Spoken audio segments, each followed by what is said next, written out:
Madame, monsieur, bonjour, bon vendredi, bon début de week-end. C'est la dernière livraison de la revue des grandes unes. Vous êtes avec nous et vous faites bien d'être au cœur du programme qui fait le traitement de l'actualité tel que paru au sein des journaux durant la journée. Je vous invite à vous installer confortablement et à parcourir avec nous les titres qui ont été sélectionnés par notre rédaction centrale et qui constitueront l'ossature de cette dernière livraison de la revue des grandes unes.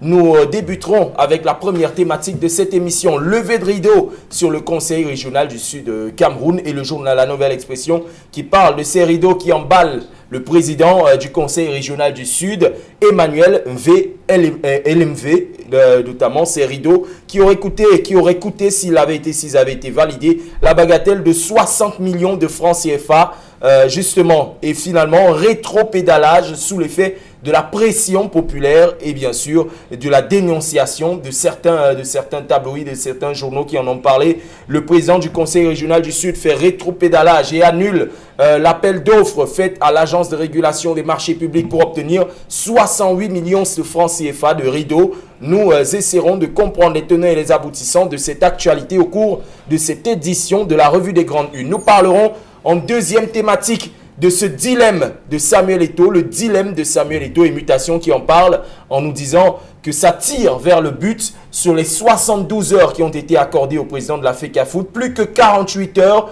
pour ce dernier avant de se prononcer sur le maintien ou non du sélectionneur des Lions Indomptables, Tony Conceição, alors que le ministre des Sports et de l'Éducation physique, le professeur Narcisse Moelle-Kombi, avait déjà adoubé le sélectionneur des Lions Indomptables comme étant l'homme de la situation pour les prochaines échéances du football camerounais. L'Indépendant, lui aussi, parle et titre de ses titres sur Samuel Eto'o et la bombe Conceição, alors que les yeux sont rivés sur la décision du président de la Fédération camerounaise de football. Va-t-il écouter les complaintes d'une bonne partie du peuple camerounais qui veulent voir le départ d'Anthony Conceição, ou va-t-il écouter les sphères du pouvoir qui, eux, semblent avoir déjà validé le sélectionneur des Lions Indomptables? Popoli parle littéralement d'un bras de fer entre le MINSEP et le président de la FECAFOOT. Il se peut que Samuel Eto'o, en rendant sa décision, aille à l'encontre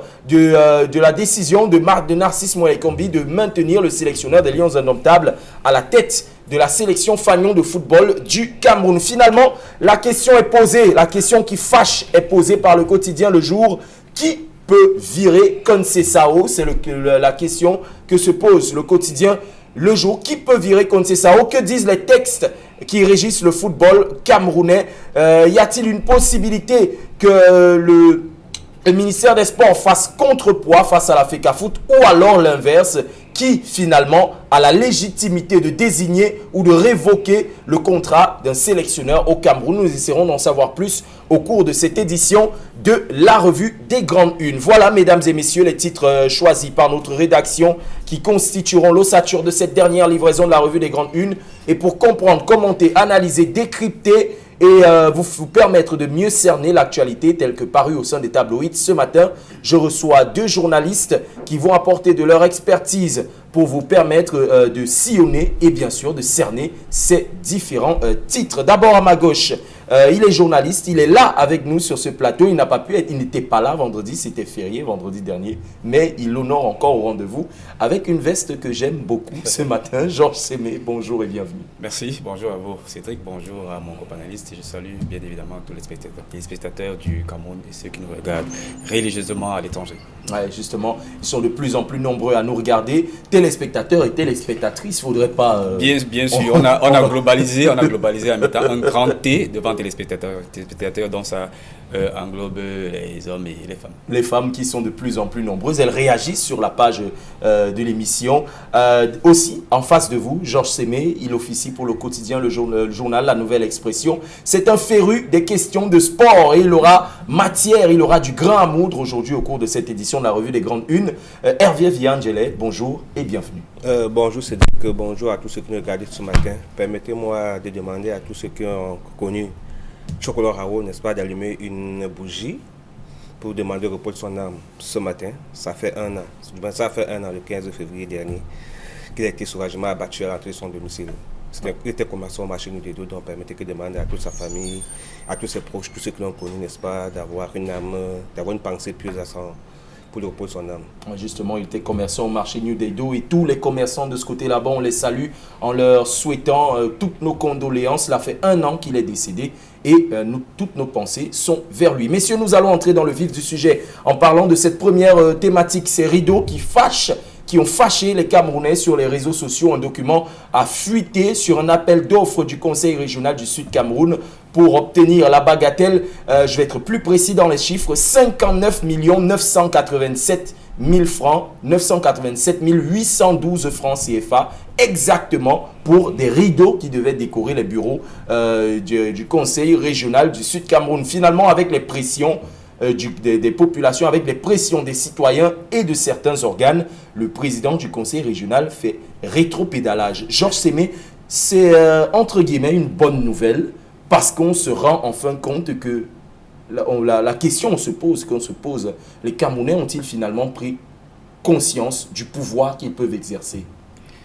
Alors, comme vous l'avez relevé tout à l'heure, la nouvelle a fait grand bruit non seulement dans les réseaux sociaux, mais également dans la presse. Et j'ai eu l'occasion de rédiger cet article dans l'un des organes pour lesquels je travaille. Et j'avoue qu'il n'a pas été très aisé pour moi de contacter les plénipotentiaires de ce dossier, notamment les conseillers régionaux du Sud, parce qu'il y avait une omerta sur cette information. Mais à la fin, il y a eu un communiqué qui a été rendu public par le président du conseil régional, par son chargé de communication, qui a apporté certaines clarifications sur cette affaire. Mais ces clarifications, malheureusement, n'ont pas convaincu beaucoup de personnes. Et finalement, on s'est rendu compte qu'il a fait un rétropédalage spectaculaire en prenant une décision qui annule tout simplement ce marché d'appel d'offres qui avait été lancé pour la fourniture des rideaux d'un montant d'environ 60 millions pour les bureaux du Conseil régional du Sud.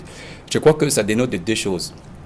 D'abord, la gestion des fonds publics, mais également la mise en œuvre de la décentralisation. Je vais commencer par la mise en œuvre de la décentralisation. Vous savez que c'est depuis le 24 décembre de 2019 qu'il y a certaines compétences qui ont été octroyées aux collectivités territoriales décentralisées avec le nouveau code que nous connaissons. Et ces collectivités territoriales décentralisées sont les communautés urbaines, les mairies, mais également les conseils régionaux qui sont venus s'ajouter. Alors, qu'est-ce que dit le Code? Le Code dit dans son article 10 que ces CTD sont dotés de l'autonomie administrative et financière. Oui. Mais seulement, elles devraient les exercer, c'est vrai, sur des compétences exclusives, mais tout en respectant la loi. Donc, ça veut dire que lorsque vous ne respectez pas la loi, le ministère qui vous transfère ces compétences peut apporter des réserves sur l'usage que vous faites de ces, sur l'usage que vous faites de ces compétences transférées. Et n'oublions pas que parmi les ressources qui sont attribuées aux collectivités territoriales décentralisées, il y a la dotation générale de la décentralisation qui sont des fonds éminemment publics. Donc, je crois que c'est là une mauvaise appréhension par les acteurs de la décentralisation de ce nouveau code du 24 décembre 2019 qui fait qu'aujourd'hui, on en arrive à ce qu'on prenne une décision et puis quelques semaines après, on prenne une autre contre-décision. Certainement, il y a eu, en dehors de ce tollé général que nous avons observé dans le public, il y a certainement eu l'autorité administrative de tutelle qui a pesé et qui a transféré ses compétences, certainement, est revenu sur ce dossier et a rappelé à l'ordre cette collectivité territoriale décentralisée. Mais maintenant, sur la question des affaires, la gestion des affaires de la cité, les fonds publics, je pense qu'on le voit tous les jours et on l'observe à chaque fois que les détournements, les malversations financières se cachent parfois derrière les marchés.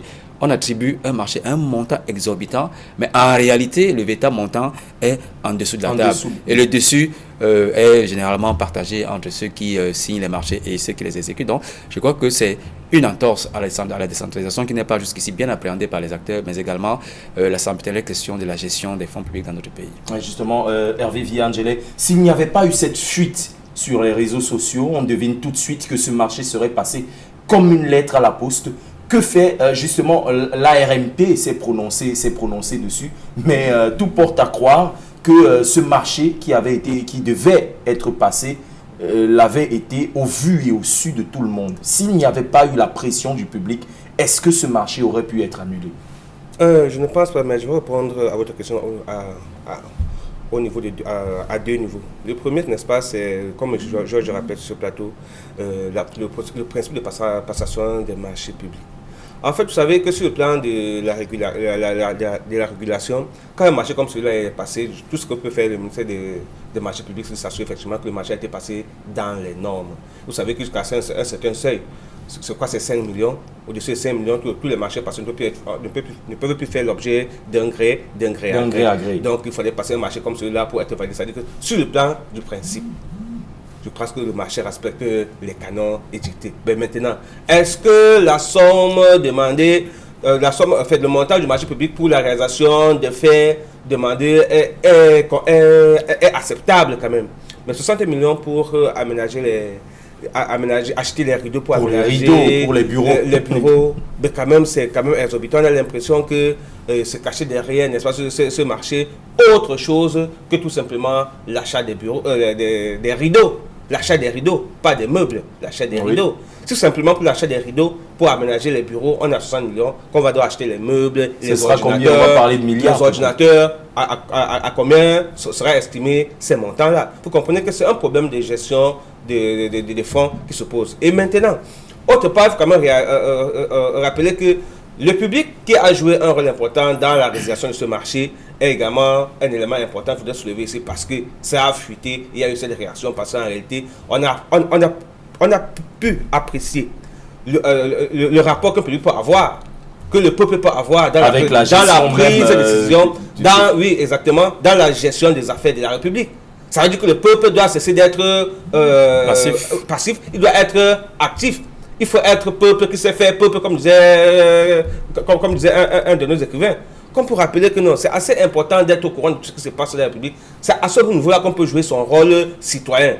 Être citoyen, c'est participer aux actions, aux affaires de la République. Mais il y a encore l'équation de l'opacité entre les dirigeants et les dirigés. Il y a ce rideau sombre qui empêche les citoyens. Il faudrait que les citoyens fassent le travail qui est la leur. Parce qu'il y a opacité, parce que nous aussi, citoyens, ne faisons pas l'effort qu'il faut de lire les textes, de chercher à les comprendre, de chercher à savoir ce qui se passe, chercher à savoir ce que font. C'est bien pour ça qu'on a nommé des représentants. On a l'Assemblée nationale. C'est notre rôle également de contrôler l'action de nos représentants. Soit seulement que sur les représentants s'arrêtent à leur niveau. Non, ils vont paraisser, ils vont compléter avec tout cela qui gère les affaires de la République. C'est à ce niveau que la pression devrait être faite sur tous nos élus locaux. Qu'est-ce que vous faites là-bas? Comment vous nous représentez? Est-ce que tous nos desiderata ont été posés là où nous voulons? Quel est le feedback? C'est à ce niveau que le peuple est citoyen et joue réellement son rôle. Maintenant, la partie qu'on voudrait apprécier dans ce geste, c'est que, en réalité, le rétropédalage peut être également apprécié. Ça veut dire qu'on peut se tromper. Parce que si le conseil du Sud, régional du Sud s'entêtait à faire passer cette décision, c'était aller contre certainement la volonté du peuple, ou du moins la volonté de l'administration centrale, qui certainement aurait, nous n'avons pas encore toute l'information, influencer, comme je rappelais ici certainement, ce retour pédéral parce que c'était quand même trop. Et je pense que c'est l'occasion d'interpeller tous ceux-là qui nous gouvernent, tous ceux-là qui gèrent nos affaires, que il faut savoir ce qui est primordial, ce qui est important pour nous. Le conseil régional a été mis sur pied pour facilement gérer les affaires de la région, les affaires les plus urgentes, qu'on ait pu à requérir, à faire recours au pouvoir central, et avec toute la lourdeur administrative que cela comporte, pour trouver des solutions aux problèmes que nous rencontrons. Or, si la priorité d'un conseil régional, c'est d'habiller ce bureau, vous comprenez donc qu'on est en train, l'intérêt même de mettre sur pied la décentralisation est en train d'être biaisé. Parce qu'en fait, décentraliser, c'était permettre que les problèmes à la base soient résolus de manière rapide. Pas seulement d'être résolus, mais de manière rapide et que ce soit les problèmes les plus urgents. Ben maintenant, on ne va pas demander également aux médecins qui nous soignent d'être de ne pas être bien dans sa peau pour pouvoir administrer de bons soins, non. Mais pas à 60 millions. Non, il faut bien qu'ils soient bien dans leur peau pour pouvoir bien nous soigner. On veut ça également pour nos enseignants, pour les médecins, pour tous ceux qui nous prennent en charge. Mais seulement qu'ils n'abusent pas. Oui, Georges Sémé, vous avez quelque chose à rajouter? Oui, peut-être pas être tout à fait complet sur la question. Je crois que le conseil régional du Sud, comme les autres conseils régionaux du Cameroun, dispose d'un budget. Budget, je ne maîtrise pas précisément le montant, mais je crois qu'il est autour de 2 milliards. Ils ont un budget, et dans le budget, il y a un budget, il y a une partie qui est réservée au fonctionnement. Donc, on ne peut pas leur enlever le droit d'utiliser leur budget de fonctionnement. Mais seulement, je pense que dans l'organisation même de la décentralisation de notre pays, il y a une tutelle qui est le ministère, le MINDEVEL. Le ministère du développement local, qui exerce une certaine tutelle sur les collectivités territoriales décentralisées, quelles qu'elles soient. Mais il y a les ministères qui transfèrent les compétences également, qui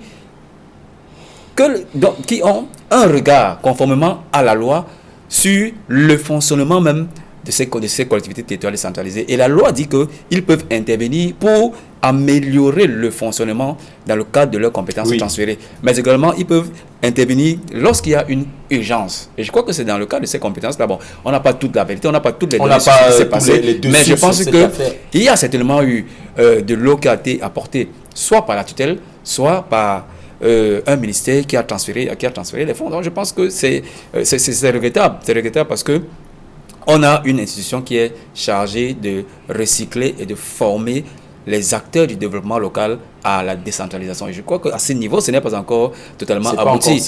Et on espère qu'avec ce nouvel incident dans la mise en œuvre de la décentralisation, on va accentuer la formation, le recyclage du personnel de la décentralisation sur les instruments de la décentralisation. Parce qu'on s'aperçoit que lorsqu'il faut transférer parfois les compétences, il y a les compétences, il y a les ressources, mais il y a un déficit sur la ressource humaine transférée. Il n'y a pas une réelle formation effectivement, au nouveau défi de la fonction publique locale. Donc je crois qu'il faudra se pencher sur cette affaire afin que ce type d'incident n'éclate plus dans le visage des populations qui, comme le disait Hervé Villa, qui n'attendent que des projets soient réalisés, conformément d'ailleurs à l'article 10 du Code général de la décentralisation qui dit que les collectivités des CTD peuvent signer avec soit des contrats entre elles, soit avec l'État, soit avec les établissements publics administratifs, etc., sur le fonctionnement de leur conseils régionaux, alors de leur mairie, peuvent signer des contrats à travers des projets. Donc, c'est ce que les populations entendent, au lieu de nous livrer ce type d'exagération financière qui, aujourd'hui, font qu'on a des doutes sur la mise en œuvre de la décentralisation. Oui, justement, le pouvoir du peuple, par le peuple et pour le peuple a encore parlé et a fait plier l'administration, a fait plier le conseil régional du Sud qui a fait finalement rétro-pédalage. Nous entrons dans la deuxième thématique de cette émission, le dilemme de Samuel Eto'o, le fameux dilemme du président de la FECAFOOT. Aujourd'hui, à la suite du conseil extraordinaire de la FECAFOOT qui s'est tenu le mercredi dernier, on lui a donné 72 heures pour se prononcer effectivement sur le maintien ou non du sélectionneur des Lions Indomptables à la tête de l'équipe Fagnon. Rappelons quand même que le ministère des Sports l'avait entre guillemets déjà adoubé au cours d'une émission sur la chaîne de télévision nationale. 72 heures, le compte à rebours tire à sa fin, il ne reste plus que 24 heures. Finalement, la question se pose, c'est le jour qui en parle. Qui peut virer Antonio Conceição, Hervé Villa? Je pense que la question du jour qui la répondra aujourd'hui au Cameroun, n'est-ce pas, c'est une question à $1000, comme généralement, parce que il faut dire que la nomination de l'entraîneur sélectionneur des Lions Indomptables obéit à des règles bien connues par tous. Je pense que les textes de loi, le décret 2014-384 du 26 septembre 2014, portant organisation et fonctionnement de la sélection nationale, définit bien les règles de nomination d'un entraîneur et des charges.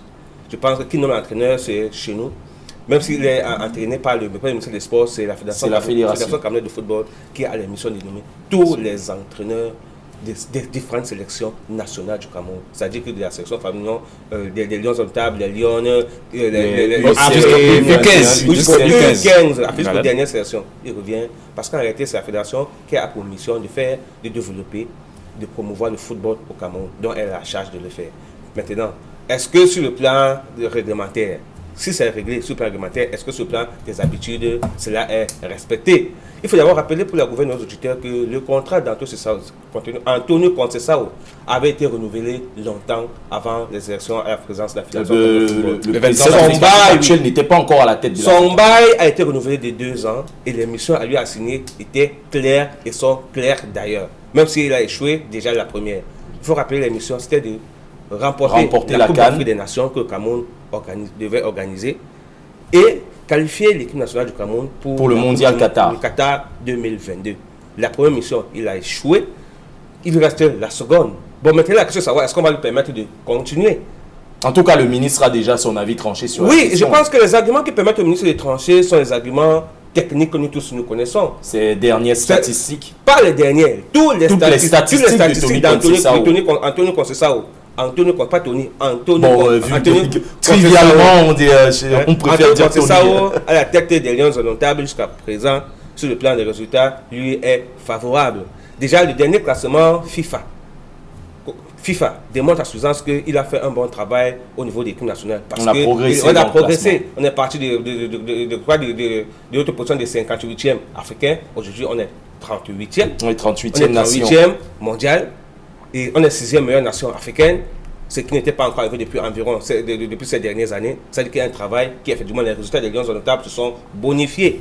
Maintenant, je pense que le problème demeure au niveau de la sélection de l'entraîneur. Il faut rappeler, pour ceux qui ont oublié, que dans le principe, n'est-ce pas, de reconstruction de l'équipe nationale, il y a tout un grand projet qui a été lancé au Cameroun.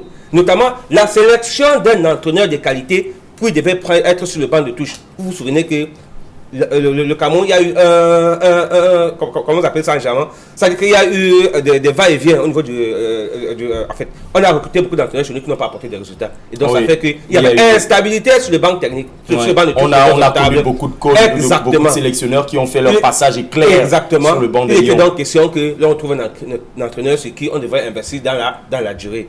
Vous vous souvenez effectivement que chez nous, on avait lancé officiellement une campagne de recrutement d'un entraîneur des Lions indomptables. On avait recruté, si je ne me trompe pas, 200. Il y avait 200 dans la shortlist au départ. Oui. On avait diminué jusqu'à 100. On est passé à 50. Et il y a eu toute une équipe qui a été mise sur pied pour aller faire des entretiens avec des entraîneurs du côté de France, avec nos budgets. Quand c'était arrivé à 50, on a retenu une shortlist de 30, si je ne me trompe pas. Et après, il y a eu 5 qui ont été retenus. Et parmi ces 5-là, devait sortir le nom de l'entraîneur qui devait être sur le banc de touche des Lions indomptables. Oui. On ne sait pas d'où, de quel mouchoir de poche magique est sorti Antonio Conceição, qui ne faisait pas partie de ces 5. De ces 5-là. Je crois que c'est au niveau de ce recrutement que ça commençait à poser problème. Et je vous rappelle que l'entraîneur de l'équipe d'Égypte était parmi les meilleurs. Qui devait être Carlos Queiroz. Oui, Carlos Queiroz qui était dans la shortlist même. Carlos Queiroz était dans la shortlist des 5 entraîneurs dans lesquels on devait sortir celui qui devait être sur le banc de touche du Camerounais. Mais après tout ce travail, après tous ces millions investis, on a mis de côté ces 5. Vous voyez donc que le travail des techniciens a été oublié. Oui, c'est de l'argent. Exactement. On a donc fait venir Antonio Conceição qui est là. Je pense que le sujet revient encore au goût du jour parce que pendant la Coupe d'Afrique des Nations, on a vu son tâtonnement au niveau de la gestion de l'équipe nationale. Et surtout, le fait qu'il puisse se mettre sur le banc ou bien faire chauffer un joueur comme Choupo-Moting, qui n'a pas Choupo-Moting. Je pense qu'avant la CAN, le cas Choupo-Moting avait déjà été relevé par les joueurs sportifs. Et à plusieurs fois, nous avons dit qu'il n'y a pas de cas Choupo-Moting. Lors du match Cameroun-Côte d'Ivoire, où on avait perdu en Côte d'Ivoire et qu'il avait évoqué la qualité des stades, des infrastructures sportives, on a vu Choupo-Moting sur le banc de touche s'échauffer et il n'est pas rentré. Et quand on perd un match devant l'Égypte, avec un Choupo-Moting sur le banc, qu'on laisse et qu'on fasse jouer des joueurs comme Kitondier ou bien qui n'ont pas apporté, qui ne sont pas du même niveau que lui d'ailleurs, c'est donc un peu ça qui choque quand même, parce qu'on ne peut pas comprendre comment on peut avoir la doublure de Lewandowski, qui est sur le plan mondial le meilleur buteur du monde jusqu'à présent. Et le faire chauffer, privilégier des joueurs qui n'ont pas tant de jeu. Je pense que c'est un peu ça qui remet encore au goût du jour l'actualité autour de la sélection du sélectionneur des Lions indomptables. Mais en réalité, sur le plan technique, si on a mis nos sentiments de côté et qu'on apprécie de manière technique les résultats, il faut dire que les résultats d'Antonio Conceição sont positifs. On enregistre quand même 2 défaites tout simplement à son actif. Oui, c'est vrai, on est à 14 victoires. On a 14 victoires. Donc on peut dire que même s'il tâtonne en avançant.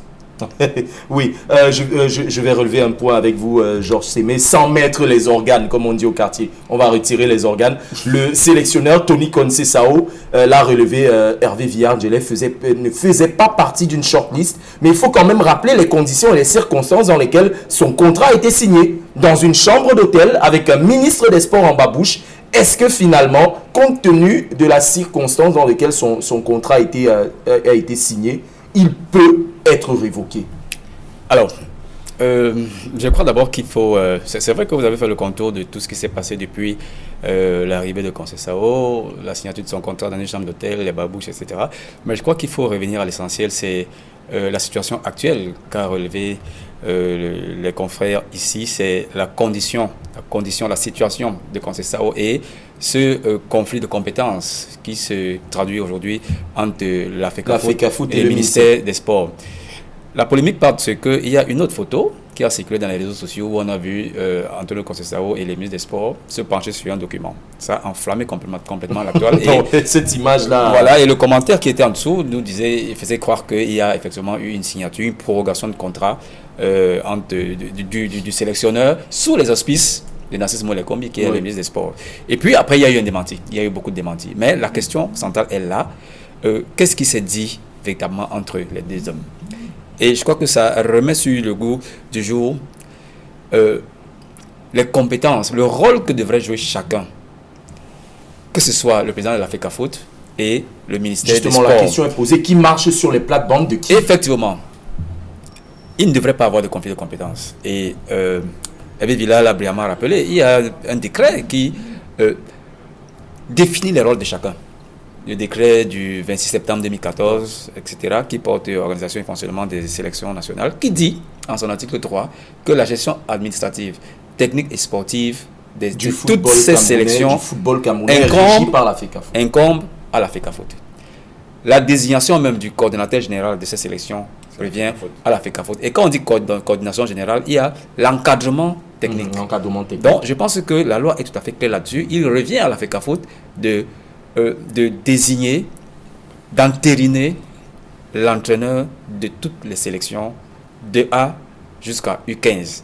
Et je crois que cette image, on l'a vue le 27 août 2021, lorsque c'est l'ancien président de la transition de la FECAFOOT, M. Mbonjoya, qui a signé le communiqué disant qu'il vient d'entériner le choix d'Antonio Conceição, de prolonger le mandat d'Antonio Conceição comme entraîneur du Cameroun. Il n'y a pas de doute là-dessus. Oui. Et dans sa sortie, il a juste mis contrôle, sous le contrôle du ministère des Sports. Et c'est ce à quoi est réduit les prérogatives du ministère des Sports en ce qui concerne le choix du sélectionneur. Donc il ne devrait en réalité pas avoir de conflit de compétences et je pense que la polémique ne devrait pas avoir lieu. On a les yeux tournés vers ce qui va se décider demain lors des assises de la FECAFOOT. Je crois qu'il y a une correspondance même que M. Samuel Eto'o a adressée au ministre, il date du 14 février 2022, qui a rappelé les articles, les dispositions pertinentes de ce décret au ministre, lui disant que après son émission dans une chaîne, la chaîne publique que nous connaissons tous, il lui a rappelé qu'après cette sortie qui, d'après lui, est maladroite, il lui a rappelé les dispositions pertinentes du décret de 2014, notamment cet article 3, qui veulent que c'est bien évidemment la FECAFOOT qui soit chargée de tout ce qui est autour de la technique, le sport et l'administration des équipes nationales du Cameroun. Donc il n'y a pas de débat là-dessus, mais seulement il y a comme cette tendance fâcheuse à ce que le politique ou l'administratif veulent s'introduire dans les affaires qui ne les concernent pas. Donc je crois que c'est un problème de gestion globale de notre football et même dans le sport, on s'aperçoit que le politique veut toujours avoir à la place de ceux qui ont véritablement les pouvoirs d'exécuter ces missions. Oui, justement, je veux faire un feedback, Hervé Villa-Angelais. On dit la FECAFOOT a les prérogatives sur la désignation du sélectionneur de l'équipe nationale. Mais lors de la signature de contrat de Tony Conceição, étrangement, le président de la FECAFOOT n'y était pas. Il n'était pas là, on ne l'a pas beaucoup vu. Donc finalement, on se demande, c'est qui? S'il faut se fier aux règles... Vous parlez de l'image qui a circulé ou alors de la prorogation de 2021? De l'image qui a circulé. Bien évidemment, c'était deux individus qui penchaient sur un document. Et Tony Conceição, finalement, aujourd'hui, est-ce qu'au moment de la prorogation ou non du contrat du sélectionneur, la FECAFOOT a un coup à jouer, notamment Samuel Eto'o? Oui, bien sûr. Je crois que les textes que nous avons rappelés sur ce plateau désignent exactement qui a pour mission de désigner les entraîneurs de nos équipes nationales. C'est la Fédération camerounaise de football. On ne se discute pas. Mais maintenant, ce que je veux rappeler sur ce plateau, ce ne sont pas des choses qui sont écrites, mais des choses qui, sur le plan factuel, sont vérifiables. Les liens notables du Cameroun sont un label que défend Mordicus, le ministère des Sports et la présidence de la République. Dans la matière, il faut que je vous rappelle. C'est un fait. C'est pas écrit. Mais pour vous dire qu'on ne blague pas avec les Lions indomptables. Donc, la FECAFOOT, qui est l'organe tutelle, qui gère ça, a parfois les mains fragiles.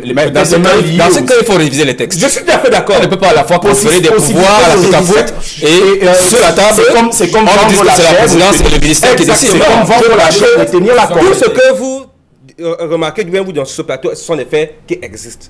Les images parlent d'elles-mêmes. Et ce n'est pas un fait de cette année. Les problèmes des Lions indomptables ne datent pas d'aujourd'hui. Et chaque fois qu'il fallait nommer un entraîneur, il y a eu toujours cette bataille de tiraillement entre la FECAFOOT, la présidence, entre le ministre. Donc c'est une tripartite qui gère les Lions indomptables. Et parce qu'en réalité, vous savez que les victoires des Lions indomptables ont toujours servi le politique dans ce pays. Ce n'est pas moi qui l'ai dit. Au plus, et le premier à m'inviter sur le chef d'État, le président Paul Biya, qui l'a rappelé encore dans son discours du 10 février dernier.